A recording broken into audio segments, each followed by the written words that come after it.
ആ സമയത്ത് കേരളത്തിലെ മിക്ക സ്ഥലങ്ങളിൽ നിന്നുമുള്ളവർ ഇതിൽ പങ്കാളികളായിട്ടുണ്ട് എന്ന് കൊല്ലം ജില്ലയിൽ ഉൾപ്പെടെയുള്ളവർ പോലും അതിൽ പങ്കെടുത്തിരുന്നു എന്ന് പിന്നീട് വായിച്ചിട്ടുണ്ട്. അപ്പോൾ അതിനെ കണ്ടെത്താൻ കഴിഞ്ഞിട്ടില്ല, പക്ഷേ അങ്ങനെ പലരും പങ്കെടുത്തു എന്നാണ് കേൾക്കുന്നത്. അവിടെ മാത്രമല്ല, അവരൊരു വലിയ ആസൂത്രണം അവിടെ നടന്നിരുന്നു എന്ന് അത് വ്യക്തമാണ്. കാരണം എന്ന് വെച്ചാൽ ഇതിൻ്റെ അന്വേഷണത്തിൽ നിന്ന് കോയമ്പത്തൂർ സ്ഫോടനത്തിൻ്റെ പ്രതിയായിരുന്ന ഊമ ബാബുവിൻ്റെ ഇടപെടൽ അന്വേഷണ കമ്മീഷൻ റിപ്പോർട്ട് വളരെ വ്യക്തമായിട്ട് പറയുന്നുണ്ട്. അപ്പോൾ ഊമ ബാബുവും മദനിയുമായിട്ടുള്ള ബന്ധം വ്യക്തമായിട്ട് പറയുന്നുണ്ട്. പിന്നെ ഇതിലെ പ്രതികളെ പലരെയും രക്ഷപ്പെടുത്താൻ വേണ്ടി നടത്തിയിട്ടുള്ള ശ്രമം, ഇതിൻ്റെ സാമ്പത്തിക സമാഹരണം, പിന്നെ കേരളം മുഴുവൻ, കേരളത്തിൻ്റെ എല്ലാ ഭാഗത്തു നിന്നുമുള്ള ഇസ്ലാമിക ജിഹാദി തീവ്രവാദികളെ ഇതിനു വേണ്ടി ഒരുക്കുകയും അവരുടെ സ്വാധീനവും സഹകരണവും ഉപയോഗപ്പെടുത്തുകയും ചെയ്തിട്ടുണ്ട് എന്നുള്ള കാര്യം വളരെ വ്യക്തമാണ്. ഇനി അബ്ദുൽ നാസർ മദനിയെ കാണാൻ ഈ പിന്നെ ഒരു പ്രതി 8 തവണ കോയമ്പത്തൂർ ജയിലിൽ പോയിരുന്നു. ഒരിക്കൽ പോലും സ്പെഷ്യൽ ബ്രാഞ്ചിൻ്റെ ഇൻ്റലിജൻസ് വിഭാഗം ഇത് കണ്ടെത്തിയിരുന്നില്ല. അന്വേഷണ കമ്മീഷൻ ഈ സംഭവം അന്വേഷിക്കുമ്പോൾ മാത്രമാണ് സഞ്ജീവ് കുമാർ പട്ജോഷിയോട് ഇതേ കാര്യം ചോദിച്ചപ്പോൾ അദ്ദേഹത്തിന് 2-3 തവണ പോയതായി മാത്രമേ അറിയുള്ളൂ എന്ന് പറഞ്ഞു. കോയമ്പത്തൂർ ജയിൽ സൂപ്രണ്ടിൻ്റെ മൊഴി കൊണ്ടുവന്ന് അന്വേഷണ കമ്മീഷൻ റിപ്പോർട്ടിൽ ഹാജരാക്കിയപ്പോഴാണ് 8 തവണ മദനിയെ കാണാൻ പോയിട്ടുണ്ട് എന്നുള്ളതും മദനിയുടെ ഈ സംഭവത്തിലുള്ള മദനിയുടെ പങ്കും വ്യക്തമാകുന്നത്.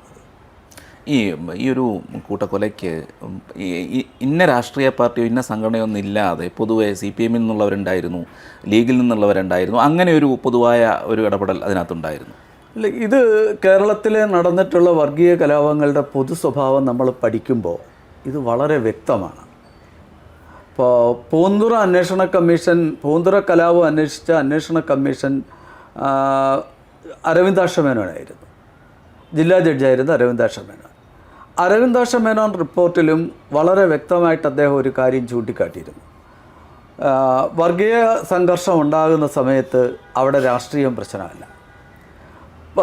വഞ്ചിയൂർ ഏരിയ കമ്മിറ്റി യുടെ ചുമതലക്കാരനായിരുന്ന ആശാരി എന്ന് പറയുന്ന ആളിൻ്റെ വീട് ആക്രമിച്ചതിൽ അതേ ഏരിയ കമ്മിറ്റിയിൽ അംഗമായിരുന്ന മുസ്ലിം നേതാവുണ്ടായിരുന്നു.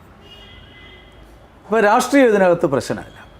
അപ്പോൾ മാറാട് ഇതേപോലെ തന്നെ മാറാട് ആക്രമണത്തിൽ പ്രതികളായ ഏതാണ്ട് മൊത്തം പ്രതികളിൽ 38 പേർ CPM പ്രവർത്തകരാണ്. അന്വേഷണ കമ്മീഷൻ കണ്ടെത്തി രേഖപ്പെടുത്തിയിട്ടുണ്ട് ആ രാഷ്ട്രീയ ബന്ധം. ഇത് മുസ്ലിം ലീഗിൻ്റെ ആൾക്കാരും NDFൻ്റെ ആൾക്കാരും CPMൻ്റെ ആൾക്കാരും മുസ്ലിം ലീഗിൻ്റെ ആൾക്കാരും ആയ മുസ്ലിങ്ങൾ സംഘടിച്ചൊരൊറ്റക്കെട്ടായി ഒരുമിച്ച് നിന്നു എന്നുള്ളതാണ് മാറാടത്തെ പ്രത്യേകത. ഏതാണ്ട് 300-ലേറെ പ്രതികളുണ്ടായിരുന്നു. ഈ 300-ലേറെ പ്രതികളിലാണ് 38 പേര് CPMകാരാവുന്നത്. അപ്പോൾ CPMന് ഇതിനകത്ത് ബന്ധമില്ലെന്നോ അല്ലെങ്കിൽ CPM കലാപത്തിൽ പങ്കെടുത്തിട്ടില്ലെന്നോ പറയാൻ കഴിയില്ല. കാര്യം CPMലുള്ള മുസ്ലിങ്ങളും മുസ്ലിം ലീഗിൻ്റെ മുസ്ലിങ്ങളും NDFൻ്റെ മുസ്ലിങ്ങളും ഒരേപോലെ ചേർന്നിട്ടാണ് മറുവശത്ത് രാഷ്ട്രീയം നോക്കാതെ ഹിന്ദുക്കളെ കൊന്നു വീഴ്ത്തുകയായിരുന്നു. അവിടെ രാഷ്ട്രീയം പരിഗണിച്ചിട്ടേയില്ല. ഇര ഹിന്ദു ആണോ എന്ന് മാത്രമേ നോക്കിയിട്ടുള്ളൂ. ഇത് അന്വേഷണ കമ്മീഷൻ വളരെ വ്യക്തമായിട്ട് റിപ്പോർട്ടിൽ തോമസ് പി ജോസഫ് ചൂണ്ടിക്കാട്ടിയിട്ടുണ്ട്. അപ്പോൾ വർഗീയ കലാപം ഉണ്ടാകുമ്പോൾ കേരളത്തിൽ പ്രത്യേകിച്ചും ഈ രാഷ്ട്രീയം എന്ന് പറയുന്നത് പ്രശ്നമല്ല. അത് അക്കാര്യത്തിൽ ഈ വിധേയത്തിൽ കമ്മീഷൻ തലശ്ശേരി കലാപം അന്വേഷിച്ച വിധേയത്തിൽ കമ്മീഷൻ്റെ റിപ്പോർട്ടിൽ ഇക്കാര്യം പറഞ്ഞിട്ടുണ്ട്, വളരെ വ്യക്തമായിട്ട് ചൂണ്ടിക്കാണിച്ചിട്ടുണ്ട്. കേരളത്തിൽ ആദ്യമായിട്ട്, കേരളത്തിൽ നല്ല ഇന്ത്യയിൽ തന്നെ ഒരു ഇസ്ലാമിക ആരാധനാലയം വർഗീയ കലാപത്തെ തകർത്തത് തലശ്ശേരിയിലാണ്. അത് വിധേയത്തിൽ കമ്മീഷൻ റിപ്പോർട്ടിൻ്റെ പേജ് നമ്പർ 9 വളരെ വ്യക്തമായിട്ട് രേഖപ്പെടുത്തിയിട്ടുണ്ട്. മാത്രമല്ല CPIയുടെ അന്നത്തെ ജില്ലാ സെക്രട്ടറി ആയിരുന്ന NE ബലറാം കൊടുത്ത സ്റ്റേറ്റ്മെൻറ്റിലും CPM ആണ് മാടായി പള്ളി തകർത്തതെന്ന് വ്യക്തമാക്കിയിട്ടുണ്ട്. അപ്പോൾ ഈ തരം പ്രശ്നങ്ങളിൽ നിന്ന് അതത് കാലത്തെ രാഷ്ട്രീയ ലാഭം നോക്കി CPM ഇടപെടുന്നു എന്നുള്ള കാര്യം മാറാടും പ്രസക്തമാണ്. കാര്യം മാറാട് CPM നടത്തിയിട്ടുള്ള ഏകപക്ഷീയമായ ഇടപെടലും ആനുകൂല്യ വിതരണങ്ങളും കാരണം അവിടുത്തെ ഹിന്ദുക്കളും മുസ്ലിങ്ങളും ഒരേപോലെ CPM-നെ ഒഴിവാക്കണം, ഈ പഞ്ചായത്ത് തിരഞ്ഞെടുപ്പിൽ നിന്ന് അവരെ തോൽപ്പിക്കണമെന്ന് ചിന്തിച്ചു, അതിനനുസരിച്ച് പ്രവർത്തിച്ചു. അപ്പോൾ ഈ രാഷ്ട്രീയത്തിന് അതീതമായ ആ പ്രവർത്തനം ഉണ്ടായത് കാരണം CPM ആണ് ഈ കലാപം ഇനിഷ്യേറ്റ് ചെയ്ത് എന്നുള്ള ആരോപണം ഉണ്ടായിരുന്നു.